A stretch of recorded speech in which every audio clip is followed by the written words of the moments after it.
É muito interessante notar como nesses últimos 2, 3, 4 anos a indústria, o tema, o assunto, Bitcoin, cripto, virou uma pauta até de campanha. E como você falou, assim, senadores, congressistas que tinham esse viés usaram isso como um chamariz para atrair votos. Então ter um congresso mais pró-inovação, e a operação choke point, né, o estrangulamento, isso ocorreu demais. E com a própria SEC, o que barra a inovação traz medo, o pessoal fica receoso de fazer qualquer coisa. A SEC até processou muitos fundadores, criadores de token ou de redes, enfim. Foi atrás durante esses 4 anos, durante a administração desse Gary Gensler, que já anunciou que vai deixar o governo, então o Trump nem precisou demitir ele já não.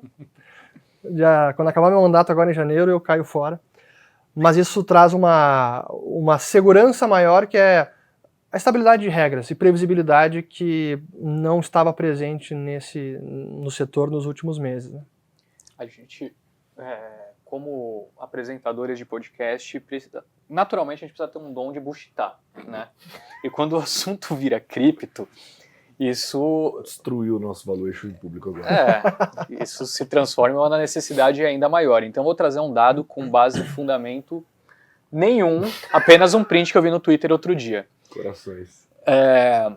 Eu vi um print que falava quem são os maiores holders de Bitcoin no mundo, né? Aí em primeiro lugar estava lá o Satoshi Nakamoto, eu lembro de ter visto o segundo lugar, ou em algum lugar estava o Michael Saylor, mas mais para baixo tinha lá o governo dos Estados Unidos e um pouco abaixo da China. E aí você estava comentando a respeito da reserva estratégica, né? Primeiro, a minha dúvida os Estados Unidos têm sob custódia bitcoins, muito provavelmente acredito eu, que tem a ver com retenção de crimes que acontecem por aí, mas qual que seria talvez a necessidade pensando na questão macroeconômica, e claro que a gente vai acabar caindo naquela discussão de geopolítica e questões inflacionárias, etc., dos Estados Unidos enfrentar, de repente, um cenário como esse, absorver essa demanda que o mercado cripto naturalmente tem, mas que eu não sei se a população, de maneira geral, realmente reflete sobre isso por lá. Boa. Só mais um dado ainda com relação à reserva estratégica, que o estado da Pensilvânia também está tramitando uma lei para que o estado constitua uma reserva estratégica de Bitcoin. Além do... Oi? O Brasil também. É hoje mesmo, exatamente. Hoje saiu a lei, né? Uma proposta... No Brasil também? No Brasil também. Para lastrear o Drex no Bitcoin. Enfim, é mais um assunto.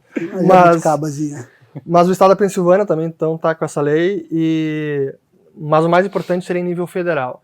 Qual era o print mesmo dos holders, né? Isso. O dos Estados Unidos, 100% daqueles 209 mil bitcoins foram da apreensão do site Silk Road lá em 2012, 13, se eu não estou enganado. E que o Departamento de Justiça apreendeu e que eles vêm leiloando para o mercado de tempos em tempos. Na China é o mesmo caso, e vários ilícitos eles apreenderam, então não é uma reserva que eles consideram um ativo de reserva.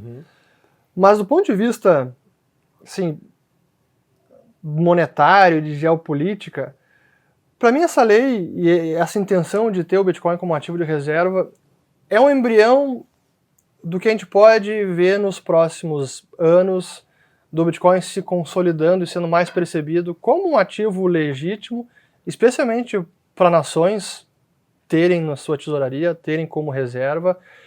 E eu vejo até muito mais aquelas nações que precisam de um sistema de pagamento, de transferência livre da influência americana.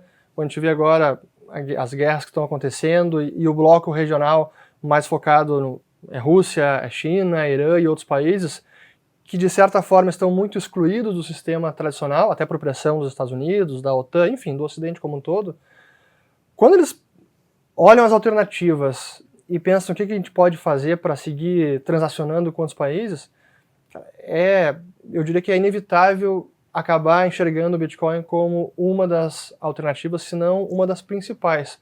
Porque não apenas é um ativo que não tem nenhum governo central, nenhum banco central, nenhum governo por trás, e que não é inflacionário, pelo contrário, tem uma regra fixa, mas também tem o seu próprio sistema de liquidação que nenhum outro ator, governo, nação, órgão supranacional, nenhum exército pode impedir outra nação de usar. Então, quando reúne esses dois elementos, um ativo não inflacionário e uma rede que qualquer um pode usar de fato, cara, isso tem valor. Então, acho que aos poucos isso vai sendo percebido. É engraçado porque ali atrás, enfim, pensando até uns 2 anos atrás, assim, era considerado até, de certa maneira, uma questão pejorativa a comparação do Bitcoin com o ouro para quem não era do meio, né? Quando as pessoas falam Bitcoin é o ouro digital, as pessoas do mercado normalmente riam dessa história. Só que o cenário geopolítico mudou tanto que a gente consegue ver aplicabilidades cada vez mais claras, né, com essa modificação, como você acabou de trazer. Qual que é a sua visão a respeito de todas essas mudanças mais recentes, João? Você realmente enxerga que o caminho está ficando muito evidente nessa direção?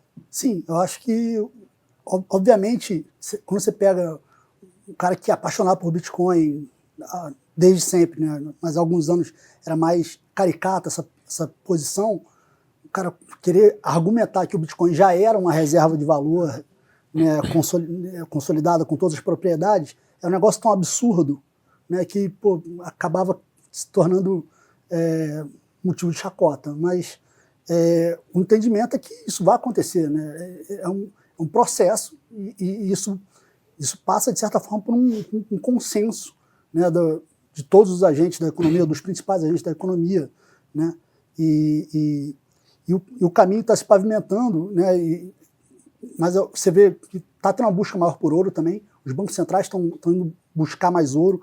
Então, esse movimento, né, que eu chamaria de reservas alternativas, né, ele é algo que está na geopolítica atual, né, e o Bitcoin ele tem uma facilidade, né, o ouro é para você transferir, né, o Banco Central da China pediu o ouro de uma reserva do banco inglês.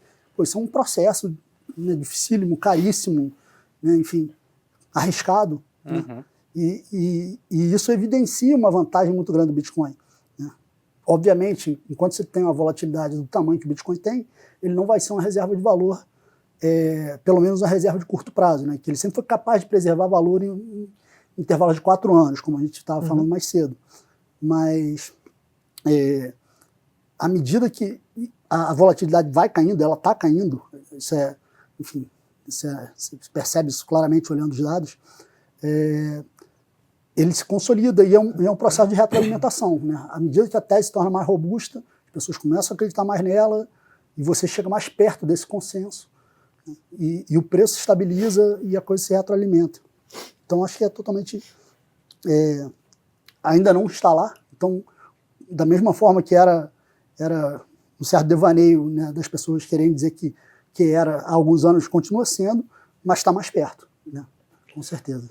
O bacana dessa, só para complementar, claro. Acho que você falou de ser motivo de chacota, né?